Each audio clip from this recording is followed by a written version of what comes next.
up, Internet? I haven't always enjoyed Henry's lovemaking, but it made me feel like a true wife. My name is Matthew Kroll. And I used to walk away from a fight, but not no more. My name is Shahir Dowd. And this is the only podcast about movies, specifically the film Mudbound. Let's get muddy. Let's get muddy. We are going to get muddy in this episode. Filthy in this episode. Now, Shahir, I have to admit, when you said you don't always enjoy my husband's lovemaking, Yeah. I was like, this is kind of like our work relationship. You don't always enjoy my lovemaking. No, I don't. No. Well, what I hear of it, you are loud. Yeah, you live a block away, and it's always just so passionate. No, it's always complaints as well. I am lousy in bed. Wow. I am Okay. terrible. All right. Well, yeah, so this is the only podcast about the film Mudbound and Shahir's boudoir time. Yeah, not a lot of fun. Jesus Christ. Anyway. Have some pride, man. Well, this is going off to a great start. Yeah, this is going to a great start. Well, welcome everybody. Thank you for coming back to this lovely program, which we could not do if we didn't get pumped into your ear holes and you took it. And we're... What is happening? I don't know. What is happening? Is it because it's late? I think it is We're late. both been working. We're doing this late. This is one of those movies where we didn't have to go to the movies for. Right. We could Maybe it just feels more casual, even though it should not. It should not feel casual at all. No, not at all. I want to take a second to step aside from the movie just to read out some listener email we got back. We got so many. Yeah, so many, so much feedback on our Lady Bird and Justice League's episodes. I want to read this one out from Laura, who's a regular contributor to the only podcast about movies cinematic universe. Yes, love Laura. Thank you, Laura. And I just thought this was a lovely email, and it's a little long, but you'll see why I want to read it. Hey, don't fuck it up. Don't fuck it up. I'm not editing it. I'm not editing anything out from this point till you're done reading your email. Okay, thanks for reviewing Lady Bump. Ah, fuck. Lady Bump. I can't do it. There you go. Hey guys, thanks for reviewing Lady Bird. I was eager for an episode on it because of my reaction to it was so personal and emotional, and I'm fascinated with finding other perspectives of it. I'm glad you guys enjoyed it too. It's definitely my favorite movie of the year so far, and my favorite movie-going experience ever. Oh. And then she's going to go on to explain why. I saw this film on its second night at the Toronto International Film Festival because for the second half of this year, I've been studying in Canada on exchange. I'm 20 and I still live with my parents back home. She's from Australia. Mm-hmm. So this was a pretty big deal to me. I've been eager to go explore another country, live on campus, study film at a Canadian university, and just generally do my own thing. Side note, I did the same exchange when I was her age. Oh, really? Yeah. To Canada? Not to Canada, to California. Oh. So from New Zealand to California. So Laura, I know exactly what the experience is like. It was one of the best years of my college years, so I know you're going to have a great time. Here we go. She talks about briefly about going to the Toronto International Film Fair, seeing hundreds of people lining up on the streets of Toronto to see a film that would take months to get back to Australia. And she wanted to see Lady Bird because she's a big fan of Greta Gerwig's film Frances Ha. Huh. So she goes on, I love the way Lady Bird would just pick up and choose who or what she liked, phasing through things with feigned passion that was so true. The friendship was so great too. Then Lady Bird moves away and realizes how much she misses home and how she actually likes Sacramento and how she sees it not as boring anymore. And I was crying like a motherfucker. Oh. Laura was crying, not me. I know I was. You were crying. Yeah.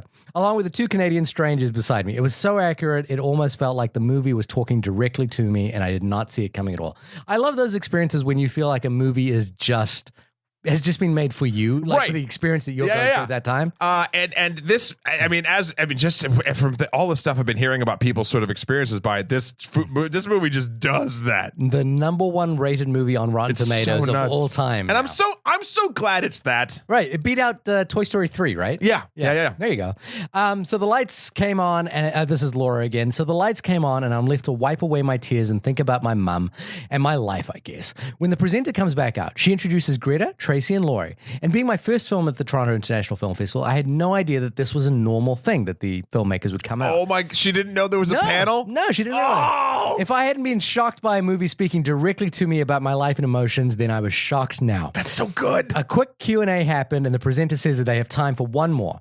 And I, Laura, find the courage to put my hand up. Holy shit. Somehow I'm picked. So I say to Greta, It was so inspiring, and it means a lot to see you direct.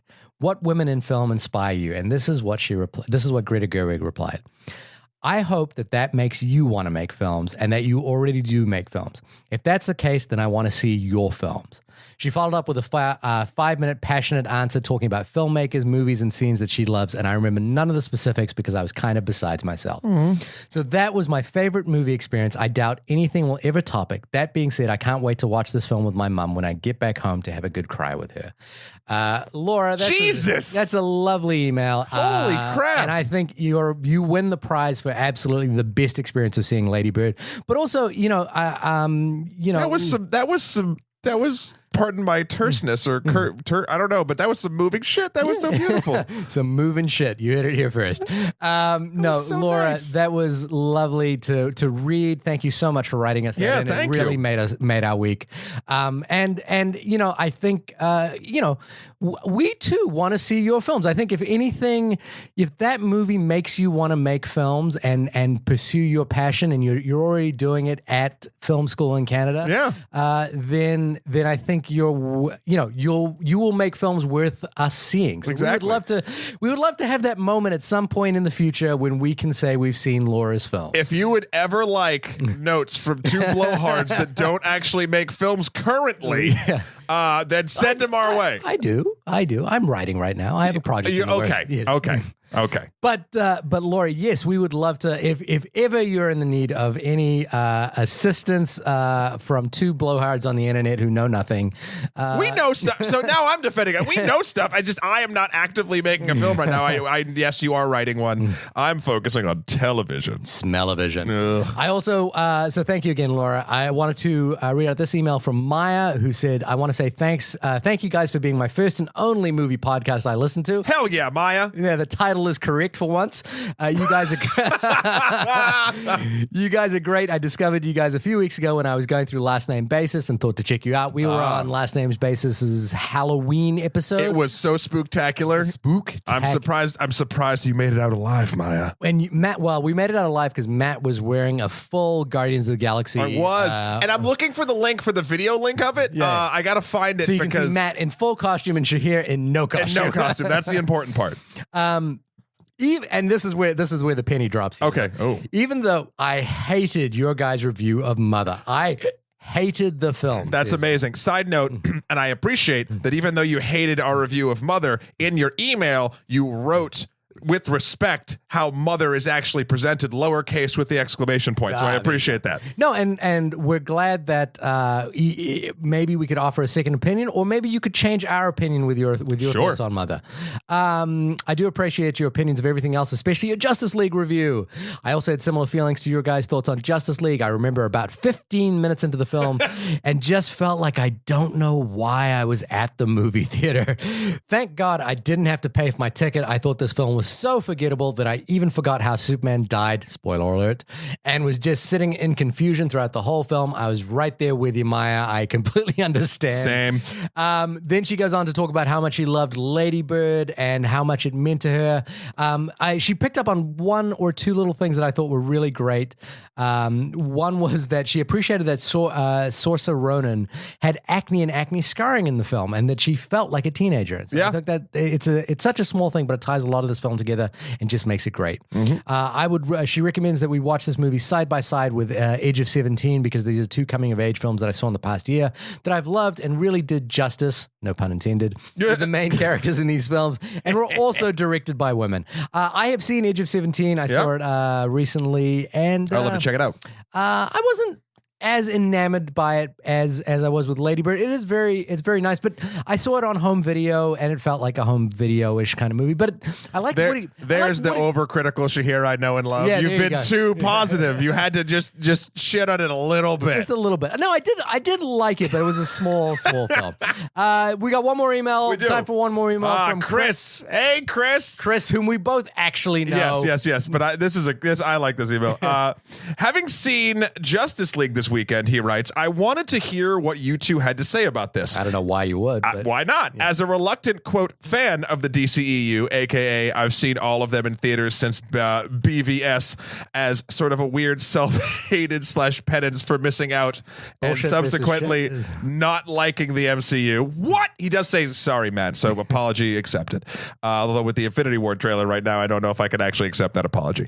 I was glad to hear that you two reluctantly discussed this bland, by-the-numbers film that has been obviously salvaged from a messy production. Love hearing the show every week. Keep on doing your thing.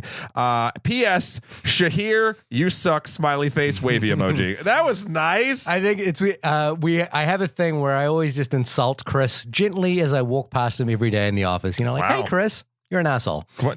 And okay, that's so it's just my way of saying hi. That's strikingly you. Yeah. I am the Batman to your Superman in this scenario. I'm super. Oh man.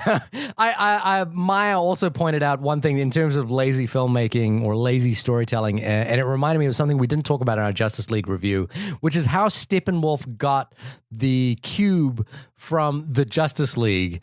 Because there were 3 cubes, sure. One that they had to steal from Aquaman, one that they had to steal from Wonder. Was it where does Wonder Woman live? Themyscira. Thank you. And the third one he found in a parking lot because the humans just buried it. But they used it to resurrect Superman, and then they just left it in a parking lot. I know how he got it. Wow. On a magic carpet ride. There you go. I like to something. Wow, that was good. That was almost good. I was hoping he was going to go into it, but Thank you very much for all your emails. Thank you, Laura. Thank you, Maya. Thank you, Chris. If you would like to email us like those wonderful people have, you can do so at onlymoviepodcast@gmail.com. Also, you can hit us up on Twitter, as people have been this week, at onlymoviepod. Also, please leave us those iTunes reviews. If you are in another country, maybe let us know via email that you did it, and we'll check it. And we'll check it because we can't see reviews from other countries. No. Also, real quick, shout out to my buddy Ian from my hometown in New Hampshire. I was catching up with him over the break, and he really likes the podcast, and he says it's one of his favorite things to listen to every week. So what up, Ian? And thank you. I don't believe it until I hear it from him. So Ian, please write us in just so I can stroke my ego just a little bit more. No, listen, that was a very like I said, those emails this week really. It was a warming. It made a tough week feel a lot better. I felt an experience, Shahir, in my chest. So it wasn't like when my lung collapsed. No, it was. I don't. Was it like a sort of a? Yeah, it was almost like there was something in there. And then did it go like a little faster? And then I mean, it's since stopped. Admittedly, if it went your friend, was it Ian? Yeah, might have something to say. That's right. He is currently becoming a doctor. He might have something to say about that. He'll save my life. Damn it. Before we move on to Mudbound, I know you're dying to talk about it. Oh, the Infinity War trailer? I just want to ask one question. Sure. Did you see it? Oh, you don't watch trailers? Of course not. This is going to be the most one-sided conversation. I can tell you anything right now. But here's the question to you. Why would you watch the Infinity War trailer? Because it's fucking awesome. But why would you watch it? Like, you've seen the trailer for this movie in the 13 other movies that have been building up to this. But now I'm seeing to be honest, the trailer for something like Infinity War is all about honestly trying to using the pieces they show and trying to come up with fun theories on how it's going to go down. Right, but aren't you going to be... See, this is my issue. The reason why I don't want to watch these trailers is that I don't even want to, like... When a scene happens in Infinity War where, I don't know, Thanos picks up a stone or something like that, if I've seen that in the trailer and I've seen a punch-up happen, like the conversation that happens before it is completely deflated of all of its tension. Because I'll just be going, oh, well, these guys are going to fight in 30 seconds because I've seen it in the trailer. Well, even if this trailer's not revealing a spoiler, sure, you know what I mean? Something I like about, especially, and I've noticed this in the early Marvel trailers for films in the last 5 or 6 years, the first trailer they drop is always my favorite, right? Because they purposely and aptly put scenes out of order and also make one scene look like a character from one scene's looking at another scene. Like there's a scene, and I won't say anything to ruin anything for you, but there's a scene between Loki and Thanos. Right. And it's not how it's cut. Like, and you just know that from knowing film. Okay. But it's so nice because I see them juxtaposing things, and that makes me be like, ooh, I don't know. But here's the thing. Then when you see what the actual scene is, sure, won't you be like, oh, because I know it's not that. Yeah. And I also and there's a specific. I'm not disagreeing. Like if you're, I'm if saying you why I love like it. Yeah, but for me, that's the reason I don't watch it. Is like I don't want to watch the movie, and I get that, and be like, oh, this is where this. And is that's why happen. I like the first round Marvel trailers the best, because it doesn't reveal anything that I feel like would be detrimental to a first time viewing experience. Right. I'm also just a whore for the culture, and I can't not watch them moving forward. Right. But I would be happy, honestly, if this was the trailer and they didn't show anything new. That would be great. I think we should have had a wager where I forced you not to watch the trailer. No! Which would have been like between now and May. Is that when it's coming out? Yeah. And I would have been like, would you? I think you. I will wager $100 on this that you would have enjoyed the experience of going to see the movie much more than when you watch any trailer. Like, I think the difference, though, is with these films, for me, it's not a one-time viewing experience. Yes, there is that moment. There is that moment of the first time seeing it and when you realize what's happening and whatnot. But I'm going to watch this movie, God, at least 10 times. What if it's terrible? Then I'll cry. Look, I don't, and this is the other thing, too. I think this is an important caveat, especially because we just shit on Justice League 2 weeks ago. Yeah. It has every opportunity to suck. I think that this is the most dangerous film that they've done because it's so top heavy. And we're going to talk, this actually will tie into Mudbound a little bit, because in Mudbound, there are there are a lot of plates plot wise spinning. Right. And it's masterfully done. Spoiler alert to our review a little bit. But Infinity War, holy crap, like there's too many characters. And if they don't pull off a Mudbound-esque masterful plate spinning thing, and I think the Russo brothers have a good shot at it based on Civil War, and even Winter Soldier was kind of more contained, but it's just man. I'm sad I got you. I'm disappointed that I got you started on it, because we've moved away from Mudbound. It's true, but so that's why I like it. And I've said I used to enjoy trailers as well. I just think you would genuinely have a better time. I don't know. If you didn't watch the trailer, and if every moment that you saw in the trailer came to you as a genuine, like, I don't know this is going to happen, and like I don't even know what the setting is going to be.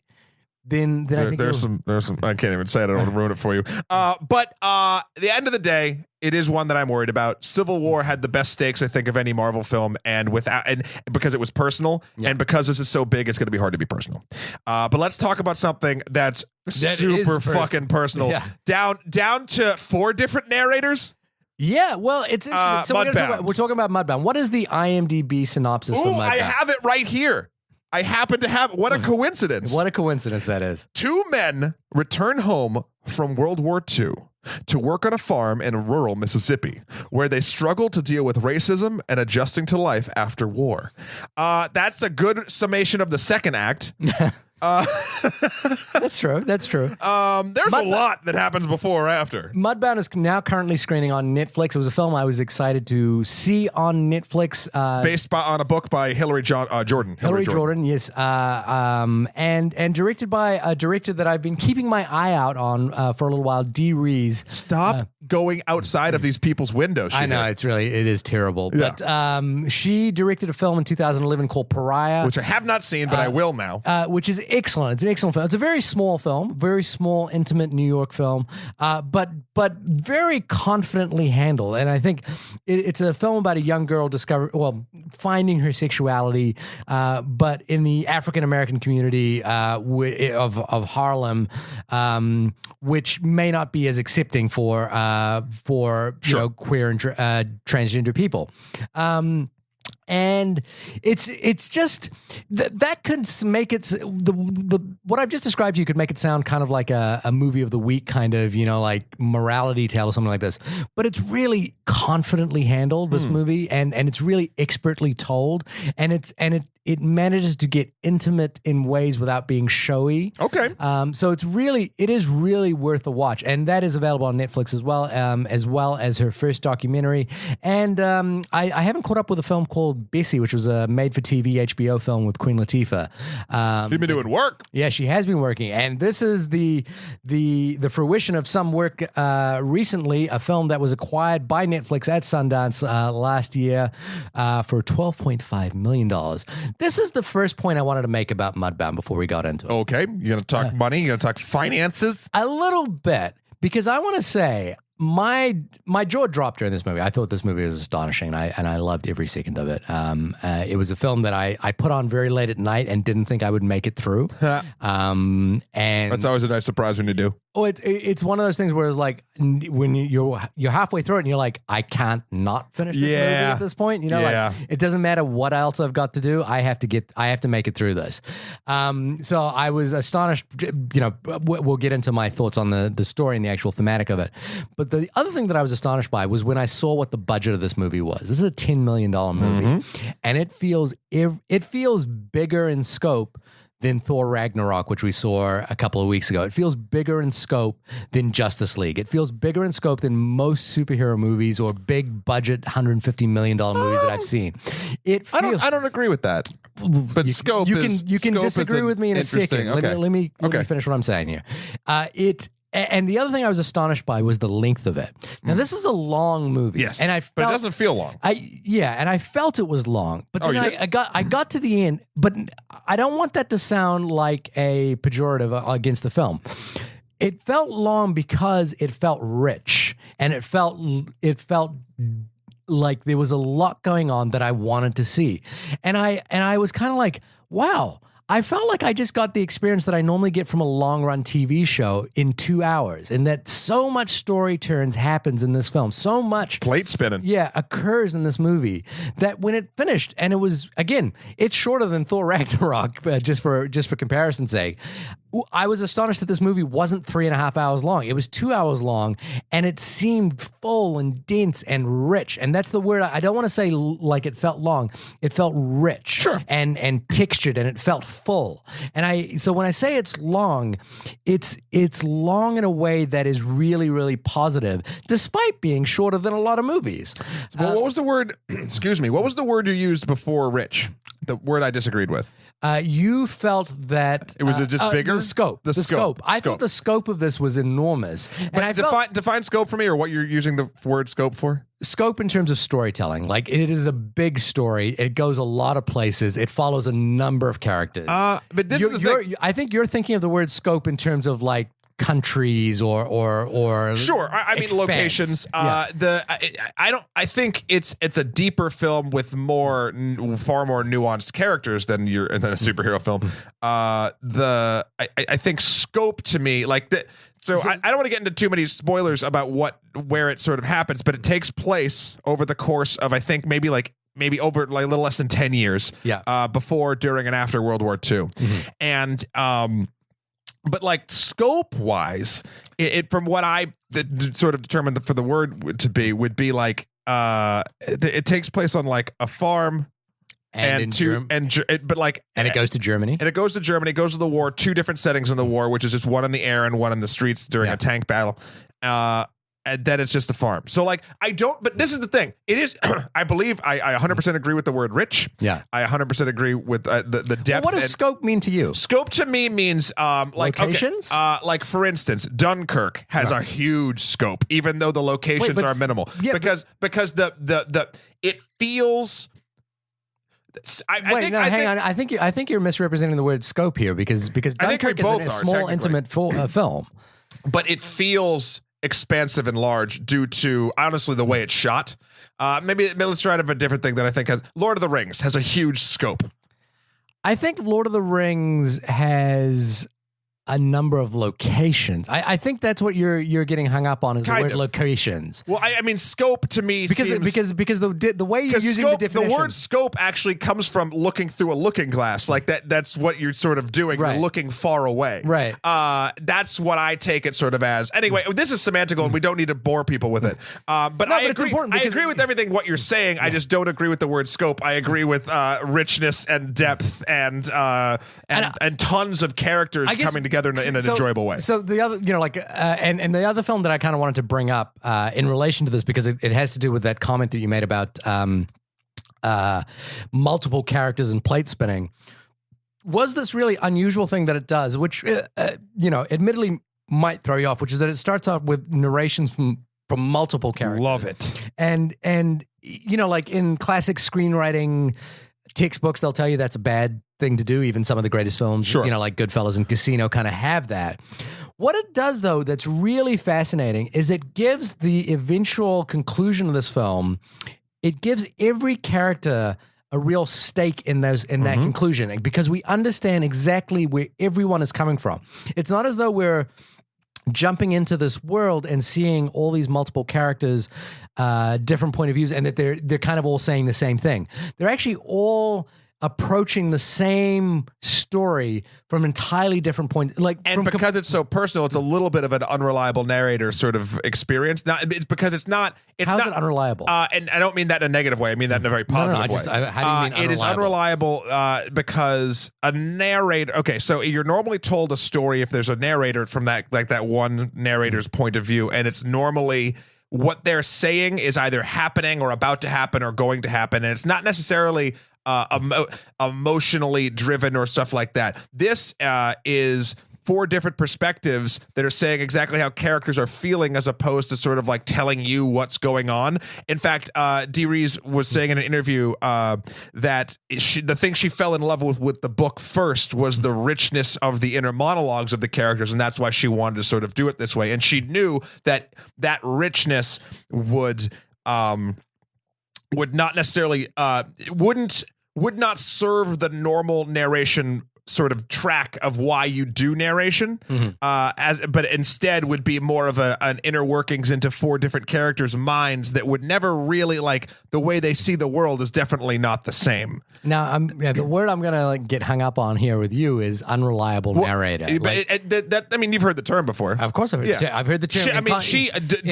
Dee even called it that in her interview. The way I use the term or know the term is, say, in the context of Tyler Durden in Fight Club, who's telling you one thing that isn't the truth and leading you down a path that he eventually undermines. I don't think that term applies in this case, or maybe you can change my mind about it. Well, I mean, I think the only way I can change your mind about it is she literally said that. She might have said that, but why do you agree with that? Because it's not. So a narrator, let's try to think of another film with a narrator.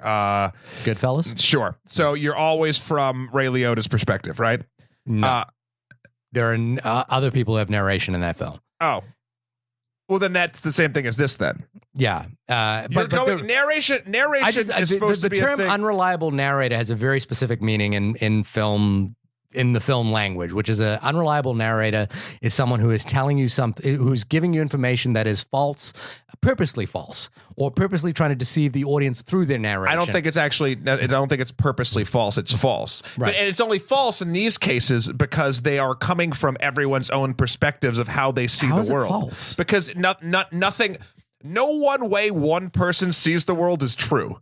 Okay, but so you're kind of describing like a Rashomon kind of view, but they're all telling the truth, right? They're all telling their own truth, but we are not them. We are experiencing their thoughts outside of their thoughts. Right. It's when you have more than one narrator in a story, and I get there's the type we're talking about too, where it's like there's one narrator that's purposely lying to you to trick you. It's kind of like either did Wolf of Wall Street do it, or did even American Made do it? American Made kind of did it because he had the tapes. I didn't see American Made. Oh yeah, you jucked out on that one. It's because it's 4 different perspectives. That's how I see it, because none of them are true. They're all their own internal way they see the world, and I think a very important aspect of this movie is the differences in how everyone experiences the same world around them, and particularly this farm. Right. So again, But yeah, I guess the only thing there is that if you were describing it as Rashomon, for example, the Akira Kurosawa film, where they're talking about one event and every character sees that event in a very different way, so that they all kind of see a different truth. I could maybe lean towards that, but I don't think that's unreliable. They do, and I wish I could actually just pull quotes sort of through this, but like they all speak very poetically in their own minds. But So I all think they're all speaking the truth, and they're not speaking about single events from different points of view. they're speaking about their worldview and how they view this one place that they Right. sort of go to or end up at. I don't mean to pick on you on that, but that term unreliable narrator is a very specific term. And Sure, I don't, and I'm going off of A, I thought it when I was watching it. B, she actually said it in this interview I watched, so I was like, okay, cool. And I get maybe she and I are both using it wrong, but I also get the what I just said. That's just sort of what I use, and maybe from a dictionary standpoint, that is not correct. But that is why. So, Matt, what did you think of the film overall? I think it was pretty damn good.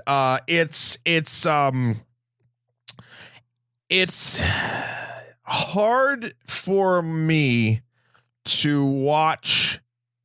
That's not exactly true. I was going to say it's hard for me to watch like intrinsically like film I know is going to be very sad just at my house alone by myself. Yeah. It depends. This one I knew nothing going in. I didn't see the trailer for it beforehand, which was. And so was it a pleasant experience that way? Yeah, but I don't think if I'd seen the trailer it would have changed much for me. The acting and sort of the way the characters are presented in this film, particularly, I really loved Jason Michael, Carey Mulligan, and of course, MJB. Yeah, Mary J. Blige kills it so much. In fact, she killed it so much I didn't realize it was Mary J. Blige until the very end. I have to admit, I did not realize that as well. That's how you know you're acting. Well, it's just also she hasn't been in the public spotlight for a while, but so. you know what Mary J. Blige looks like. I love character pieces, and I love the way this movie portrayed, and that's so fun. It's funny because you used the word scope. I don't want to go back to it too much, but like I thought that it was so lovely how, for the most part, 80% of this film takes place on that farm or in that little town. Mm-hmm. And every one of these four characters' experiences on this plot of land is completely different, and you know exactly why they're thinking what. And that's so fucking cool that like you understood as much as a film can make you understand everyone's sort of positioning and feelings and emotions. And it brought you the way, and it might have been how it was shot. I noticed a lot of different Rachel Morrison, who shot the film, by the way, does an extraordinary job with this film. It is a gorgeous movie. It's beautiful. This thing was planned in 5 weeks and shot over 29 days. This is the other thing, like again, with that budget, I can't believe that this film looks and feels the way it does. Something that I think that can speak to, I hate that I'm just sort of recounting an interview that I heard from her, but something that Dee said was she doesn't do standard rehearsals. Right. She does things where she puts two actors in a position and has them say certain things back and forth to get them uncomfortable or comfortable. For instance, the use of the N-word. Yeah. Because she noticed certain actors sort of would even like for a millisecond sort of wince when they say it, and they needed, for instance, good old Mike Eisentraut, Jonathan Banks. Yeah.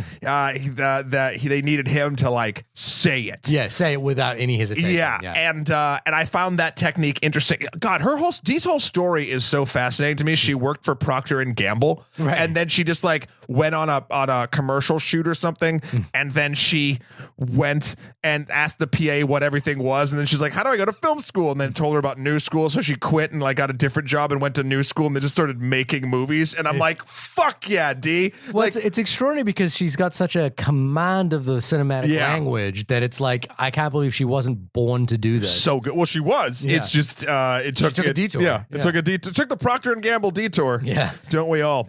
I loved it. And we'll sort of get into the minutia of it. Why? I guess as we go through. But what about you? I mean, you already said you loved. Well, it. I loved the sort of discovering this film and feeling like this film is. So I'm going to use that word again. So large in scope, despite being so small in production finances, was extraordinary to me. And then can we say emotional scope? Well, I think maybe one word that you're kind of thinking about is time as well. You know, scope in terms of time. There's a lot of events that happen. Temporal and emotional scope. No, I'm just going to use scope. It's wrong. And you know, so it was incredible just to discover it. But I also like, you know, I come back to this book a lot, and you know, like you can call me pretentious film school guy or pretentious college guy, because in Lady Bird there's a character reading this book and he is the obnoxious guy, and I was like, ooh, that's me. I've even brought that book onto this podcast for our Birth of a Nation episode. But that is Howard Zinn's The People's History versus The People's History of the United States, and there's a chapter in The People's History of the United States talking about the way in which minority groups are created essentially in order to control poverty, and that's this sort of idea that we don't quite fully explore, you know, in classical historical studies, or is this idea that well, who writes classical historical studies, Shahir? Howard Zinn. No, but like normally textbook stuff that is brought to, it's the people that are doing the right who are doing the bad things, and they don't normally write about the bad things. Well, and that's why The People's History is such an important work of history. And so I don't think you're a douchey film school guy for reading that book or having that book. I just think it's used as a shortcut in film to say, oh, this guy's a douche. Yeah. But you know, like this idea that basically what's extraordinary about this film is that it's about poor people. Yep. And it's about the way in which race is used in poverty to divide people who should actually be working in tandem. Yeah. You know, basically in this film, the McCallans and the Jacksons live on the same piece of land. The Jacksons are renting from the McCallans. The McCallans are Jason Clarke, Carey Mulligan, and the Jacksons are Jason Mitchell and Mary J. Rob Morgan and Mary J. Blige, Hap Jackson and Florence. Mm-hmm. And they should be operating in tandem, but they're not because of their perceived racial differences and because of the historical poverty that is. But then they are, even with their in wrong ways. But completely imbalanced. You know. Oh yeah, 100%. And this is the extraordinary thing about this film, and I don't want to do this thing that I'm about to do, but I'm going to do this thing. Just keep your pants on. But I'm going to do this thing because these analogies when they come up are weird. I don't like saying that this is an extraordinary film that offers a lot because it's directed by a woman, because I think in many ways I think that's reductive. It's an extraordinary film because it's directed by an extraordinary director. It's made by an extraordinary filmmaker who is a voice that we should champion. I think in a perfect world, it's reductive. Yeah. I think at the world we live in, it's important.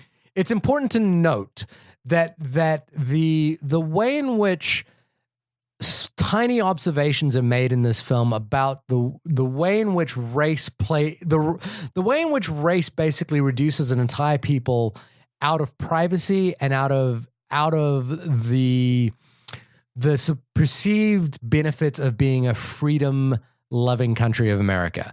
There's a sense here in this film, like, and you see, this is the observation I want to make, is the idea that Hap and Florence are sitting around to have dinner with their family, and they're continually interrupted by Henry, Jason Clarke's character, with complete disregard for their time. Yeah. He just walks in, kind of says what he wants to say, makes demands on their family, tells them what he wants them to do. You know, like he even arrives that way. Like he basically, because he got swindled. He got swindled out of the nice farmhouse. Yeah, he's a dummy. He got swindled out of his nice farmhouse, so he has to live on the farm now. But he just waltzes into Hap's dinner time routine.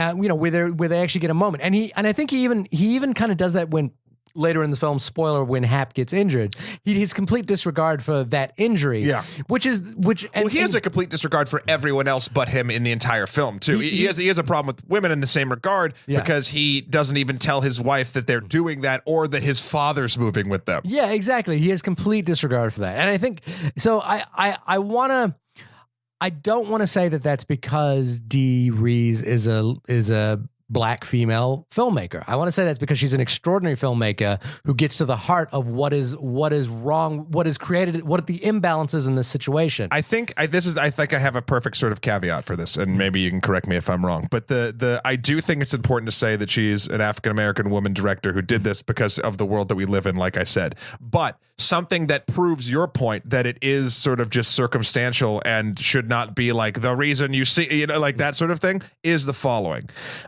The way she portrayed men, because I'm going to go off of the way that she portrayed straight white men. Yeah. Okay.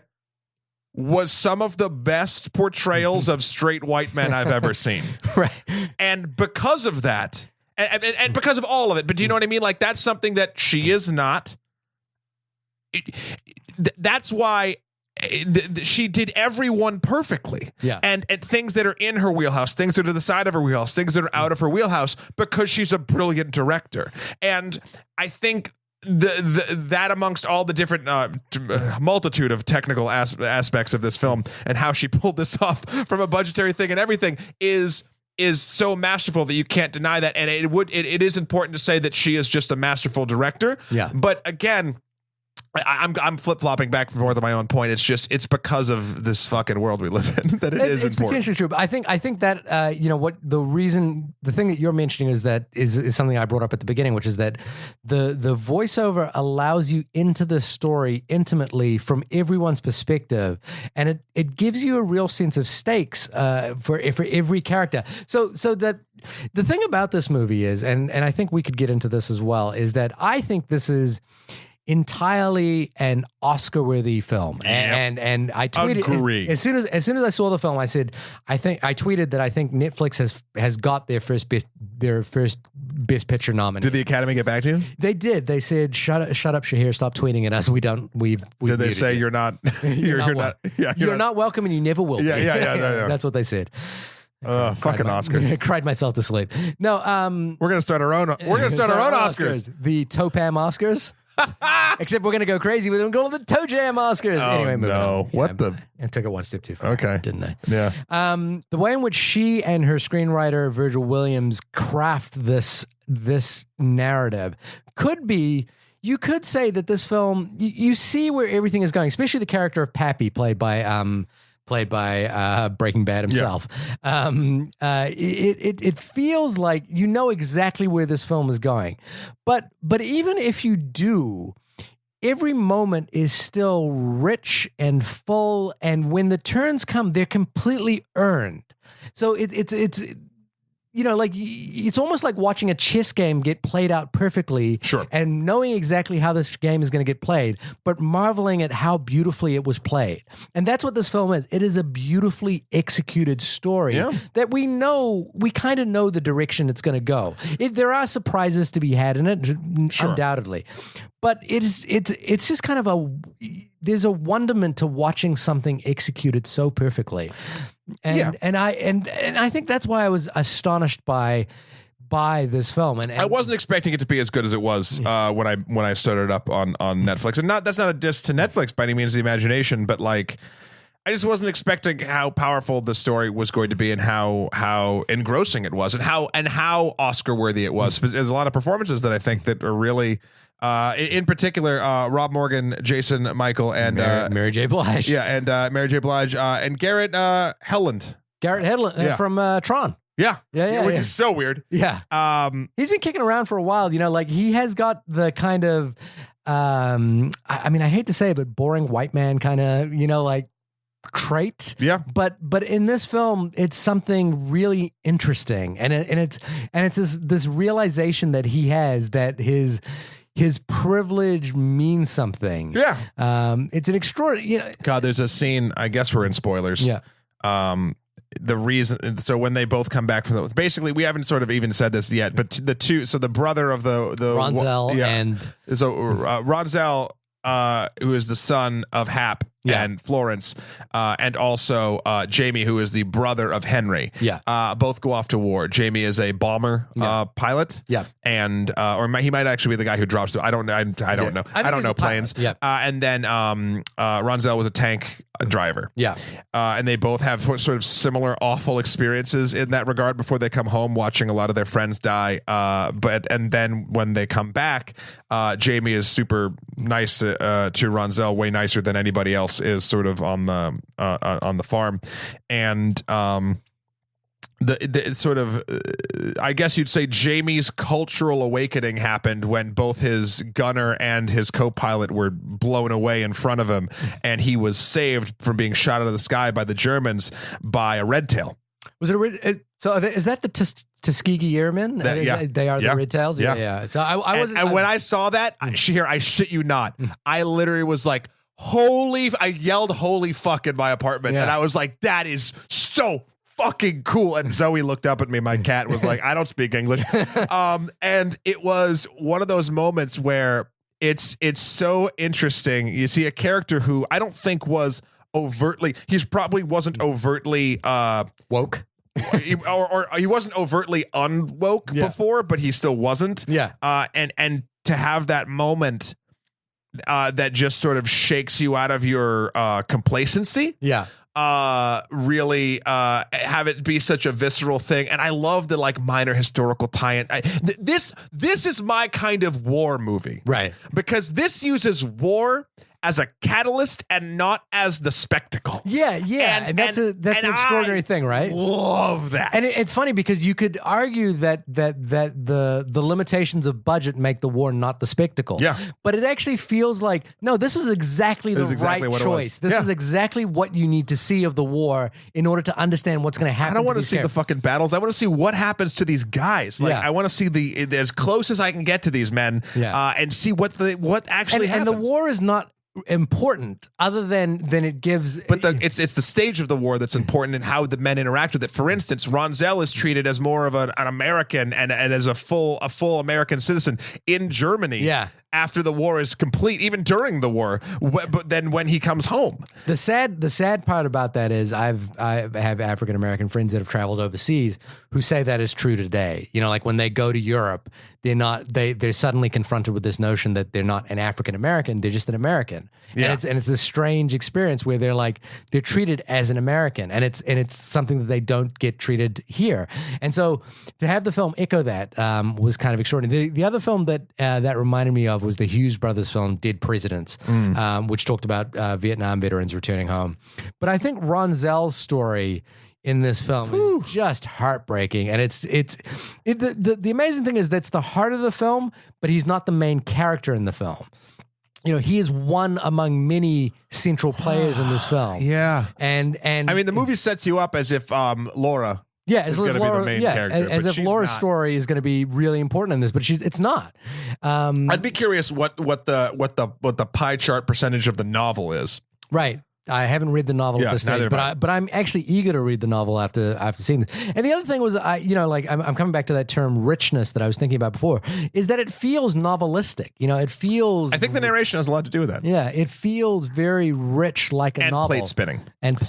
Because novels can plate spin. Well, novels can take enormous detours, as this film does. You know, like enormous detours, and that I think the thing that what I really loved about this as well, and I loved many things about this film, was that the side conversations, between, for example, Ronzel and Jamie, you could argue that those were just kind of like getting you in the direction of where this plot needs to go, but they don't ever feel rushed. They don't ever feel like they're hurried. They don't feel trite. They feel like two guys having a conversation, and it just happens that the consequences of that conversation will lead to unfortunate events.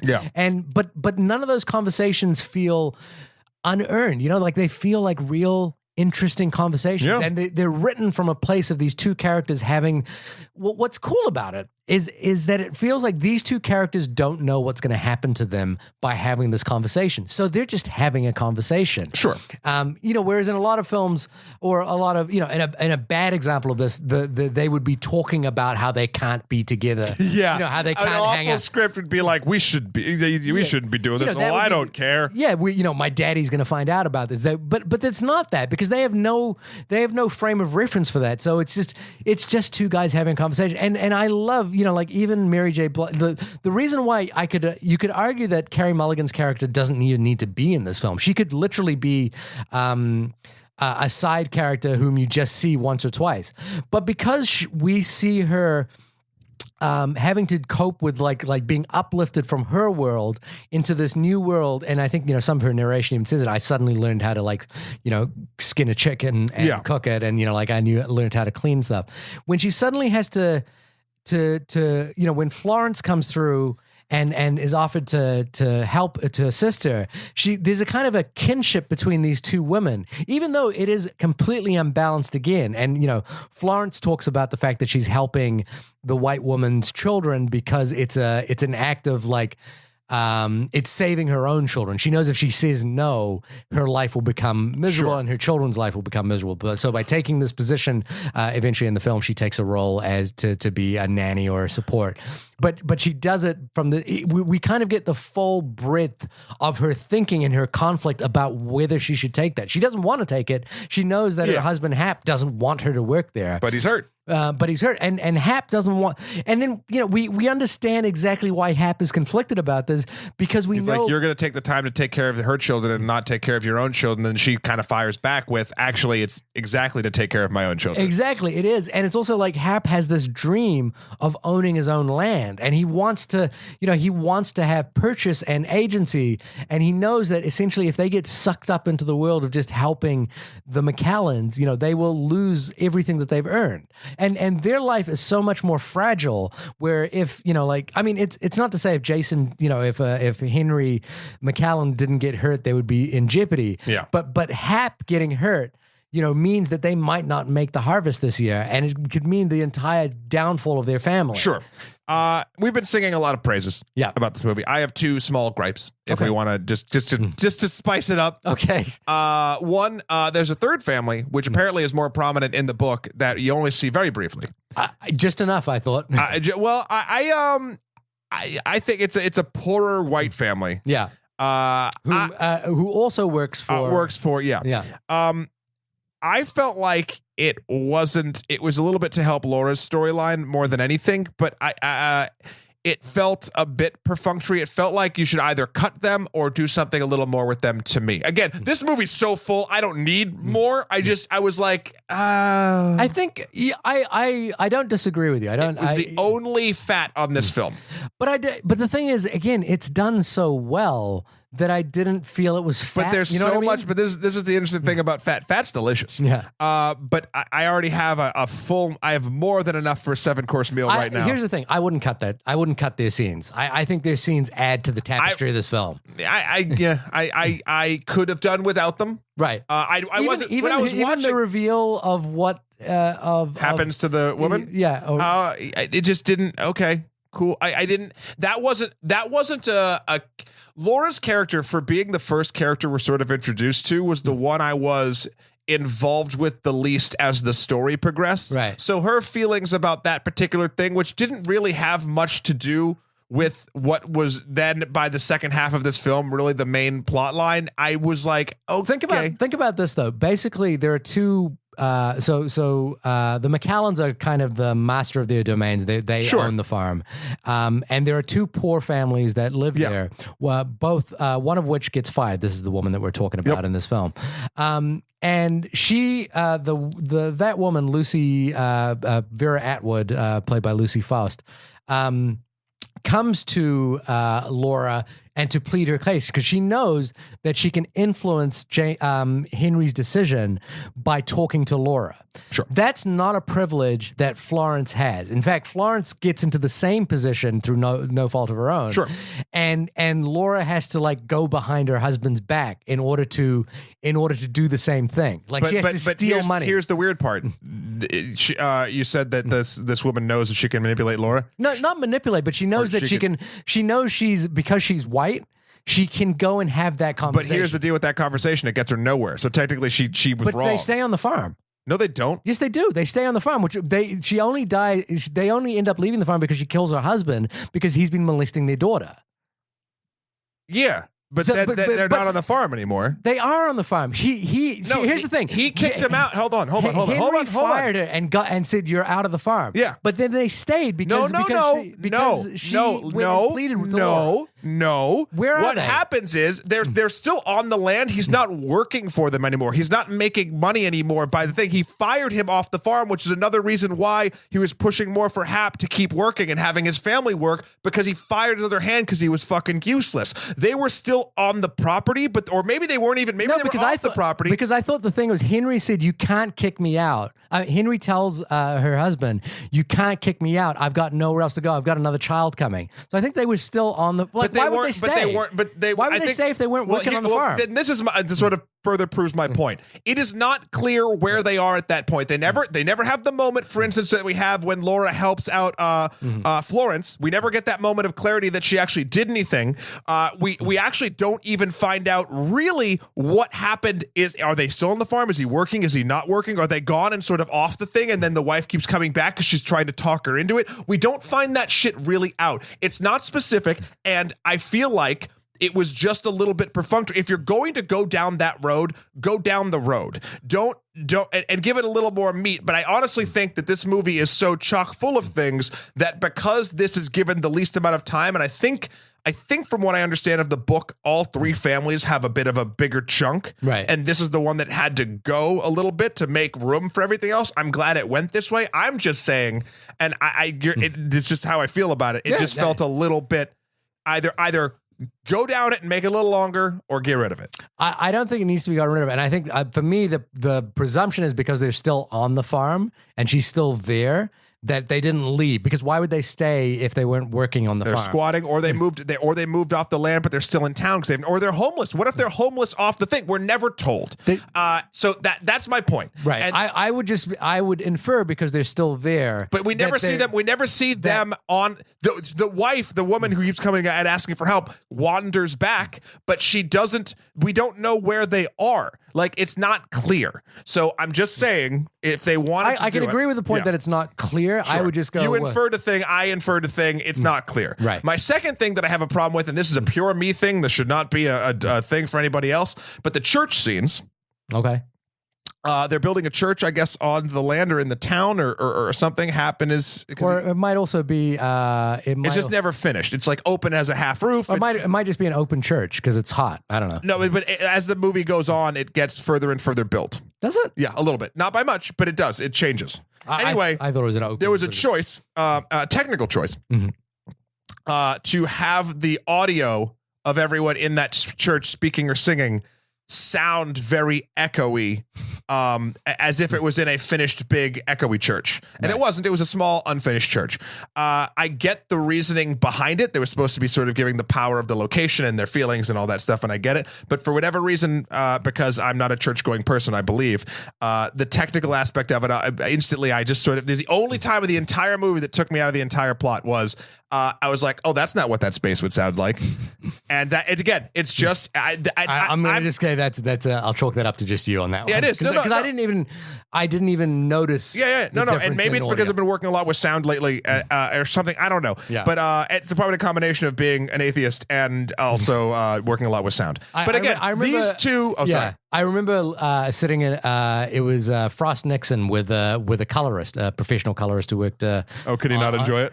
Who worked on very, very big films, and he was like, the color timing in this movie is awful, and I was like, are you not watching this film? Because I just adored that movie. So, like, obviously, it's whatever you're working in. Sometimes, sure. Kind of get. But again, these two things. I know we just talked for 10 minutes about them. They are not this will kind of go into my final thoughts. They are not. I was literally looking to just change the pace of the conversation. This film is wonderful, and anyone who with a Netflix account should watch it. Anyone who doesn't have a Netflix account, this is worth your price of admission to get a Netflix account. I mean, we're cheating in this respect because we both have projectors in our home, so we can watch this on a bigger screen. Sure. And this is a film that deserves to be seen on a big. I can't stress enough. Rachel Morrison, who shot this film, it's real pretty, does the most extraordinary job with this film. It'd look every and frame. Pretty might be the wrong word. It's visually effective and moving. Oh, it's a beautiful looking movie, and it looks extraordinary, and it look like we talked a lot about Blade Runner this year. Roger Deakins, one of the greatest cinematographers alive, and how visually for me Blade Runner didn't quite do much. I mean, it's grand and it's extraordinary, but scope, no, just generally, and but in this case, this was a film where I was struck by how beautiful the cinematography was and how well executed it was. The other thing is, and from a story perspective, there's so much of the the example I could think of just is like the different sort of moments where people are in power and aren't in power. The way the shots were done very deliberately and and to that point, I think there's nothing showy about what she does, but everything she does is masterful. It's all stuff that will affect you and you don't realize it'll affect you. Yeah, it's the thing that I have a real fear of, with my work in particular. I mean, if we're going to talk about our own work, I mean, when wouldn't you? Yeah, when wouldn't I? But I feel, I have that first director anxiety, which is that I always feel I need to prove that I've directed the film by doing something that's like visually unusual or doing something that that calls attention to itself. I think that comes from sort of your VFX/cinematographer side. I don't think that comes from. But it is it is this sort of like I want to, in everything I make, I always want to have like one moment that's like, hey, there's a signature moment where you knew, hey, that guy directed something. And what this is a masterclass in, Laura, we're going to go back to your email if you have watched Mudbound. What this is a masterclass in is directing effective storytelling. This is absolutely agreed. Wonderful storytelling where the direction is almost like this invisible hand. It is completely.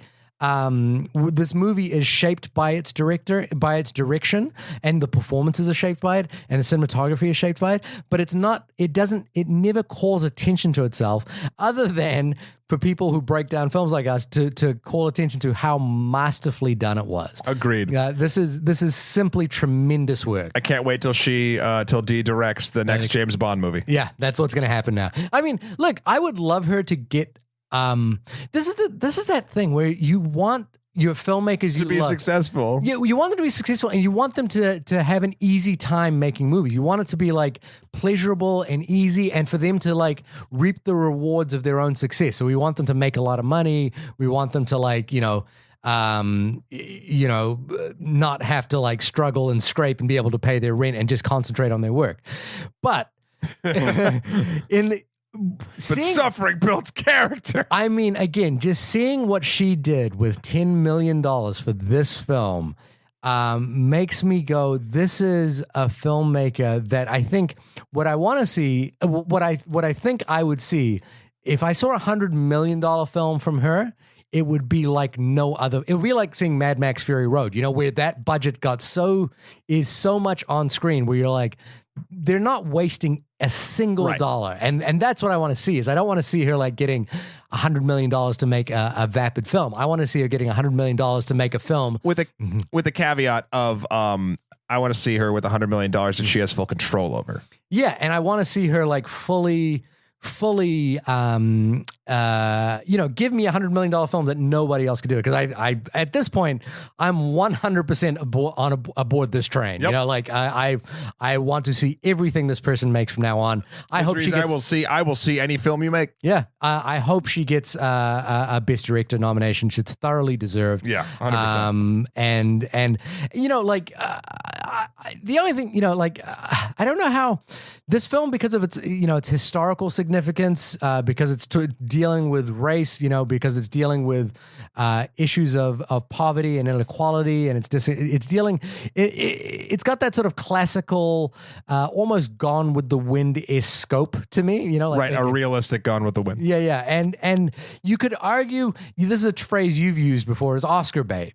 Yeah. But this is not that. I disagree with that term most of the time, and I fully disagree with it in this case. This is an important movie. You know what though? This film isn't Oscar bait because there's a lot of different reasons. I don't want to get into this so late into the podcast, but it's not Oscar bait because of how it was made and where it came from. I think the word you're looking for is sincerity. Yeah, because when you say Oscar bait, I'm saying there's some insincerity somewhere along the way. You're saying that there's like an insincerity to the what they're actually doing. Yes. And I think in this case there's a real sincerity to the story. Yeah. And a real sincerity to the way the conviction with which the story is told. This film is not Oscar bait. The Oscars just happens to love the type of thing that this film is, which is topically. Right. And therefore, that's historical, based on a novel, showing inequality in some way. I adore this film. I hate that we have basically had a conversation. I appreciate that you tried to inject some my two minor gripes. Okay, contrariness, because I feel like we've just like sat here and sang the praises. But we didn't. But something. Let's pat ourselves in the back. Something that I pride us on is the fact that when we do gush over a film, we try to give reasons why that gushing is happening. We don't just say hate that word. Like, oh, it's so good, we loved it so much. Oh, we loved this scene. Oh, I loved when that happened. I try to, and I watch you don't do this. We don't just say that and move on. We talk about, okay, this affected us this way. This is why I think it affected. We get into arguments about why we think it affected us that way. So kudos to that. I respect that. That's my favorite kind of review. Maybe the gushing, even though I hate that word, the most delicious fruit snacks, gushers, is that this is a film that you could just miss because it's on Netflix. Yeah, don't miss it. It's accessible to to most people who have to everyone who has a Netflix account. Who I'm guessing is most of our audience, and you could just be like, oh, I'm just gonna, it's there, I'll see it whenever. Please watch this movie. Agreed. You should be as impatient to see this movie as Matt is for Infinity War. I agree. Like you should make a point to sit down and watch this movie as quickly as possible, and you should be excited to see this movie. I'm psyched that we did this and Lady Bird back to back. Yeah. it's just good. It just makes me feel good. I'm going to need a few more of these to wash the Justice League out of my mouth at this point. So it's weird. I'm going to need a few more of these. It's weird. But I'm so excited. I saw this film. So Jumanji next week. No, I don't know when Jumanji comes out. I'm excited that we got to talk about it. I'm excited that hopefully listeners who haven't thought about this movie will see it and seek it out, because it is extraordinary. It's an extraordinary piece of work, and Netflix. Wow. You beautiful bastards. Yeah. All right. Well, this has been the only podcast about the film Mudbound. Shahir, when you aren't gushing, wallowing in our film, wallowing in our gush, gush of film so review. Gross. Where can folks find you? You can find me at www.shahirdaud, SHAHIRDAUD. If Matt, when you're listening to podcasts and you are not judging the echo-ness of the reverberation, I always judge audio on podcasts. I really do. Which you, by the way, Matt, we don't say this enough. You do an excellent job of mixing this podcast. Oh, thanks, buddy. And for those who don't know, Matt has actually set up a recording studio, and he takes a lot of time and pride in it. We have like sound bafflers on the wall here, professional grade mics, a mixing desk. This is not just some like run-of-the-mill hokey only movie podcast junk that that someone just threw together with their iPhone. And there's nothing wrong with that. You take pride in pride in your work, which is weird because I'm not a sound guy, but I've kind of inadvertently become a bit of one. I think it actually has put us in a very good position with this podcast. But Matt, when you are not paying attention to how good I sound on this podcast, where can people find you? Whew, that's never. You can find me at Instagram at Skeletor, the number 4 PREZ. You can also find me on Twitter at Emperor MSK and MatthewKroll.com for my life and works. 2 things so far that I've been working on professionally. One is a show on Facebook Watch called My First Time. Very funny short form talking head show. If you have 5 minutes, check out an episode. There's things about, getting it on for the first time, or even I can tell you a lot about my first time. Well, maybe we can offline about that, or first time getting in trouble, a whole bunch of stuff. Also, I'm post-producing season 10 of Wildin' Out on MTV, which I also worked Shahir worked on the open for. It looks amazing. I directed the open with Fox and Co. this year. We're very happy about that. That premieres the night of this recording, but it will be premiering right. It's premiering right now. Yeah, right. Woo, 3 minutes. And then, but we're doing double pops of that, which means tonight there's going to be 2 episodes, and I think that's going to happen a couple times. Thursdays at 11 o'clock p.m. Eastern Standard Time on MTV. And of course, for a smaller project I'm still doing Skyrim VR at Skeletor, the number 4 PREZ on Twitch. I've joined in this. Shahir, Sven and I, my bard compatriot Sven and I got in some trouble, and I don't think the stream's ever going to be the same. So if you're interested, cross the streams? Is that well, something happened. So check that out if you're a little bit more on the nerdy variety. Thank you so much, everybody, for listening. Thank you, everybody who wrote in. Everybody else still write in, give us reviews, do all that jazz. And we will see you, or you'll hear us, or there'll be some sort of communication. There'll be writing. There'll be interaction for your ears next week. Everybody knows. Everybody knows. All right, see you later. Bye-bye.